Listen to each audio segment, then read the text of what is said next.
பத்தி பார்க்க போறோம். 1971ஆம் ஆண்டில் இந்தியா மற்றும் பாகிஸ்தானுக்கு இடையே போர் மூண்டது.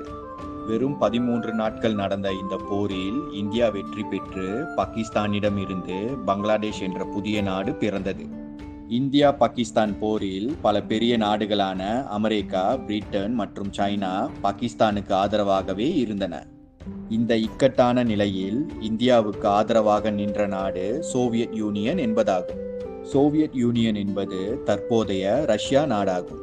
சோவியத் யூனியனான ரஷ்யா இப்போரில் இந்தியாவுக்கு ஆதரவாக மட்டும் இல்லாமல் நேராகவும் மறைமுகமாகவும் பல உதவிகளை செய்தன. 3 டிசம்பர் 1971இல் 11 இந்திய விமானப்படை தளங்களை பாகிஸ்தான் விமானப்படை தாக்குதல்களை நடத்தியது. இந்த தாக்குதலின் மூலம் 1971இல் இந்தியா பாகிஸ்தான் இடையே அதிகாரப்பூர்வமாக போர் துவங்கியது. இந்த போரில்